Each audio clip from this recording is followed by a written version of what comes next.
सब देखने और सुनने वालों को मोहब्बत भरा सलाम। ना जी, आज सिर्फ मुझे एक ही मैसेज आया कि 14 अगस्त मुबारक हो, आज़ादी मुबारक हो। जिस मुल्क में बिजली बंद, लोग जेलों में बंद, लोग पाकिस्तान छोड़ने के लिए लाखों रुपए देते और कई रास्ते में ज़िंदगी की बाजी भी हार जाते, इदारों की जो हालत बना दी गई है, आए दिन उसका जिक्र आप मुख्तलिफ मीडिया चैनल पे भी देखते हैं। अदालतें गुलाम, अवाम गुलाम, लोग सांस भी नहीं ले सकते। कल एक वीडियो में देख रहा था सरताज गुल की, वो पाकिस्तान का झंडा पकड़ा हुआ तो पुलिस वाला उससे छीन रहा था। कल रात से बड़ी तादाद में गिरफ्तारियां हुई। जिन लोगों ने पीटीआई के झंडे पकड़े थे उनको भी गिरफ्तार किया गया, उनसे झंडे छीन लिए गए। और ये कैसी आज़ादी हमें मिली जिसमें 80,000 के करीब ख़वातीन ने अपनी इज्जत भी गंवाई और जान भी गंवाई। फिर बेशुमार मर्द थे, बूढ़े थे, किस तकलीफ़ के साथ पाकिस्तान पहुँचे और क्या ख्वाब देखे थे, क्या ताबीर निकली। किन लोगों ने ये जुल्म किए 70 साल से, और अपने ख़ानदान के लिए तो उन्होंने मिलियन बना लिए, लेकिन इस आवाम को आज भी ना तो रोटी मिल रही है, ना बिजली मिल रही है, ना गैस मिल रही है, अजियत मिल रही है।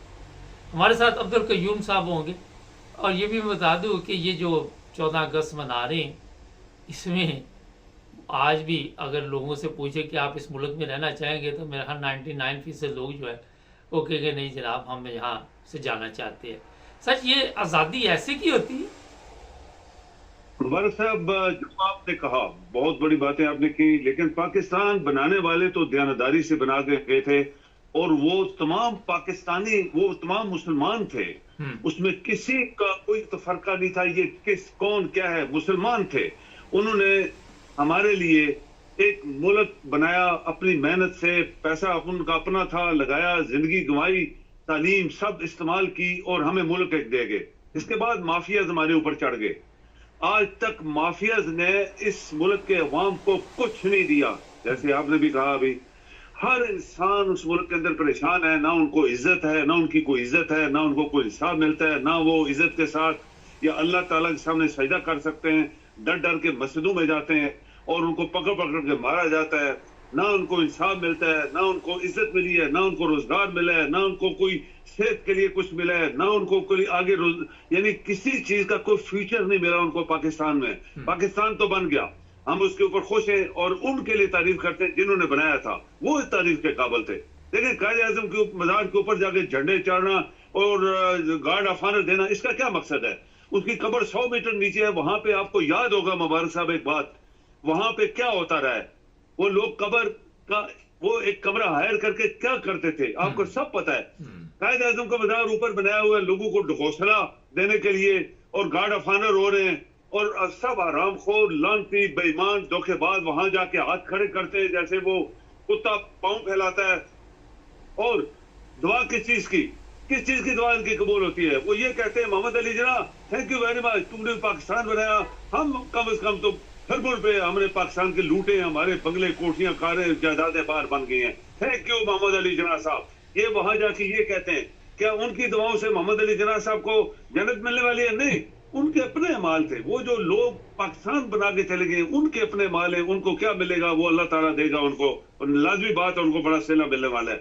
लेकिन पाकिस्तान के साथ जो जो जुल्म आज तक हो रहे हैं, माफियाज हमारे ऊपर हावी हैं। एक बंदा डंडा मार के आ गया वहां पे, उसको करोड़ों रुपए पाकिस्तान का पैसा दिए जा रहे हैं। हैरान की बात है, जो सोने के तगमे चाइना और अमेरिका ने जीते, उनको तो किसी ने चाय की प्याली नहीं पिलाई। और यहाँ पे जनाब एक डंडा मार के आ गया, उसको 15 करोड़, 20 करोड़, 10 करोड़, 40 करोड़। ये क्या है? पाकिस्तान के मुंह पे तमाचा ये माफिया मार रहे हैं, ये दोनों गंजे लाहौर के और जरदारी और एमक्यूएम के।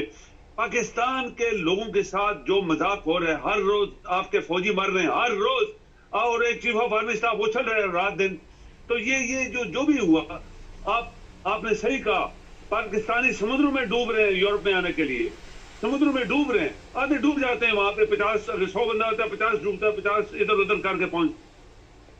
तो मुबारक साहब, ये पाकिस्तान के जो दिन मना रहे हैं, पैसा लगा के झंडे को, लोग भूखे मर रहे हैं, लोगों के पास कपड़े नहीं है, लोगों के पास जूते नहीं है, लोगों के पास दवाइयां नहीं है, लोग खुदकुशियां कर रहे हैं, लोगों की इज्जत लोग किसने अपनी गंवा रही है। जवान लड़कियां लाहौर में आप देखें, जवान लड़कियां लाहौर में अपनी इज्जत बेच के, रात को लाइनें लगी होती हैं और इज्जत बेच के पैसे कमा रही हैं। लानत ऐसी आजादी पे, फिर जो इस तरह की आजादी हमें मिली है। तो ये माफिया, इसको कौन कंट्रोल करेगा? सबसे बड़ी बात है, आपके जजेस माफिया, आपकी पुलिस माफिया, आपके अदारे माफिया, आपके फौज के सरबराह जो बने वो सब माफिया थे। खरबों की आजादी उन्होंने बाहर बनाई हुई है। तो पाकिस्तान को तो कुछ नहीं मिला ना। पाकिस्तान के तो लोग होते हैं जिनको आजादी मिलनी चाहिए। उनको तो 5 मरला जमीन भी किसी ने मुफ्त नहीं दी, जो जबकि आप कहें कि तीसरा चौथा हिस्सा पाकिस्तान का खाली पड़ा हुआ है। तो ये कौन इसको ठीक करेगा? मुबारक साहब, यही तो हम लोग आपके प्रोग्राम के थ्रू बातें कर रहे हैं। अच्छा सर, ये बताइए कि आज इतना खर्चा किया जा रहा है और जो आपने बात कही कि लोग बिजली का बिल नहीं दे सकते, इसी तरह के हालात पाकिस्तान के लोगों पे पिछले कई अरसे से गुजर रहे हैं। इस तरफ क्यों नहीं इनका ध्यान जा रहा? ये तमाशबीनी की तरफ बड़ी जल्दी ध्यान जाता है। क्यों जाएगा जी? ये तो हरामखोर लोग हैं ना। आप देखें ना, एक बंदा डंडा फेंक के आ गया तो पूरा मुल्क उसके पीछे लग गया। इतनी नालायक कौम, इतनी यानी बेकार कौम। लोग कहते हैं ये बेकार कौम है, इन्होंने सबक नहीं सीखा। इन्हें मोदी ने कहा पाकिस्तान ने 75 साल में सबक नहीं सीखा, हमने तो अपने मुल्क को आसमान में उठा के ले गए। और ये जो है इनके मुल्क के लोग भूखे मर रहे हैं, इनके पास जेब में आना नहीं है और खूब सारे लोग अय्याशी कर रहे हैं, जो बड़े बड़े लोग हैं। तो ये सब लोग बातें कर रहे हैं ना। हम तो बाहर बैठे हैं। मैं तो कहता हूँ अल्लाह का शुक्र है, वो अल्लाह ने हमारी इज्जत रख ली, बाहर आ गए, इज्जत की रोटी तो यहाँ पे कमा के खा रहे हैं। वहां पे तो किसी की इज्जत ही नहीं है। बाहर निकलता है, पकड़ के ले जाते हैं, गायब हो जाते हैं, मर्द की लाशें बाहर सड़कों पे फेंक देते हैं। ये पाकिस्तान में हो रहा है।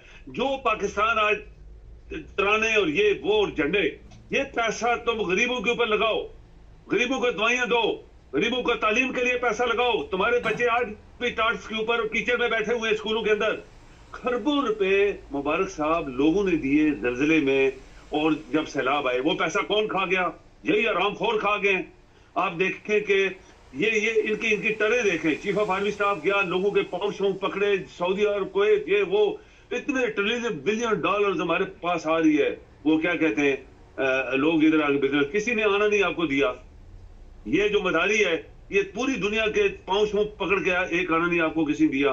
वो जरदारी का बेटा जो फॉरेन मिनिस्टर बना हुआ था, वो दुनिया हमें पैसा देने वाली है, ट्रिलियन डॉलर्स पाकिस्तान को, किसी ने आपको एक आना नहीं दिया। तो पकड़ो ना इनको, उठा के बाहर फेंको ऐसे नालायक और हरामखोर लोगों को जो पाकिस्तान के लिए एक पैसे का काम नहीं कर रहे।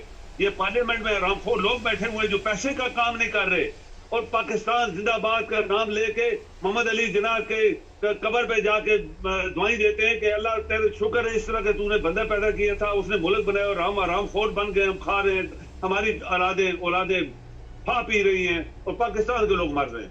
अदालतों में जाके करते हैं। अब ये एक मुबारक साहब एक बात और, अब देखिए कब्र के ऊपर, अल्लामा इकबाल की कब्र के ऊपर वहां गार्ड ऑफ ऑनर क्यों भाई?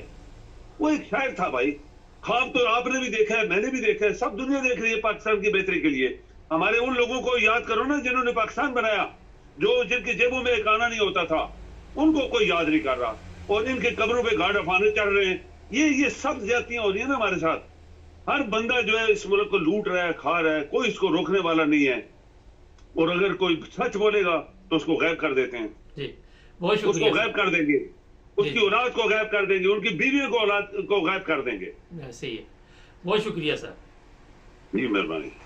ना जी, अदालतों की हालत है कि 40 साल से केस लगे हुए हैं। कब्जा ग्रुप का कमाल ये है कि वो जज खरीद लेते हैं, अदालतें खरीद लेते हैं, और नस्ल दर नस्ल लोगों को ग़ुलाम बनाया हुआ है। सिंध में अपनी जेलें बनाई हुई हैं, बलूचिस्तान में अपनी जेलें। लोग एक चौधरी के साथ सोफे पे नहीं बैठ सकते। ये आज़ाद कौम की ये हालत है। यहाँ तक कि आप आज़ादी के साथ उस मुल्क में अगर कोई अपनी इबादत भी करे तो आपके लिए मुश्किलात पैदा की जाती। कोई चीज़ ऐसी मुझे नज़र नहीं आ रही जिसकी वजह से ये कहा जाए कि हम आज़ाद कौम हैं। आपके पास अगर यूरोपियन पासपोर्ट मिल गया, आप यूरोप में ज़िंदगी गुजार रहे हैं, तो वो बंदा कहता है कि मेरे से बड़ा खुशकिस्मत कोई नहीं है। आपके पासपोर्ट तो दूर की बात है, यूरोप का वीज़ा अगर मिल जाए वहाँ से, पाकिस्तान से या अमेरिका का, तो लोग खुशी से कहते जनाब यहाँ से निकल जाएंगे। आज के दिन में आप देखें कि यूरोप, अगर जर्मनी की बात करें, 14 अगस्त हम मना रहे हैं। जर्मनी और पाकिस्तान, एक वक्त था कि पाकिस्तान ने कर्जा दिया था जर्मनी को, आज हमने पूरी दुनिया का कर्जा दिया। आज़ादी होती है कि जहाँ पे आप अपनी आज़ादी के साथ, जैसे यूरोप में आप ज़िंदगी गुजारते हैं, अमेरिका, कनाडा में। हमारे मुल्क में कवानीन की जो हालत है, वो कल की मैं देख रहा हूँ, इतनी वीडियो सामने आई हैं, आप सोच नहीं सकते। खवातीन हैं, उनको पकड़ रहे हैं, बच्चे छोटे छोटे हैं, उनकी वीडियो आ रही है, आपने पीटीआई का झंडा क्यों पकड़ा हुआ है।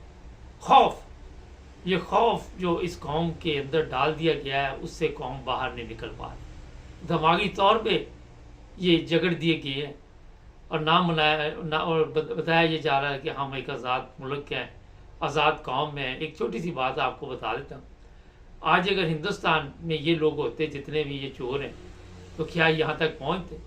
क्या इनको यहाँ तक वज़ीर आज़म जिस तरह हमारे बने हुए हैं, सदर बने हुए हैं, चीफ ऑफ आर्मी स्टाफ, या ये अदालत में आपके चीफ जस्टिस बैठा हुआ है, क्या वो आज यहाँ तक पहुँच सकते थे? कभी भी नहीं पहुँच सकते। कभी भी इस तरह आपने देखा लड़कियों के साथ जो सलूक होता है, जिस तरह हमारे मुहाफ़िज़ लड़कियों को उठा के ले जाते हैं वहाँ पे, फिर उनके साथ जो भी करते हैं वो आप सबके इल्म में वीडियो बनाई जाती है। कभी कुछ आता है, कभी कुछ आता है। ना हमने अखलाकियात सीखी, ना हमने इंसानियत सीखी, ना हमने कोई मजहबी तालीम सीखी कौम को, पर जहालत की आज़ादी मुबारक हो, क्योंकि जहालत में आपने तरक्की की। आपको पता चला, एक मैसेज आया, कौम को ही पता कि हम आज़ाद नहीं हैं। प्रोग्राम देखते रहे, चैनल को सब्सक्राइब करें, जुड़े रहे हमारे साथ, मिलेंगे नए प्रोग्राम।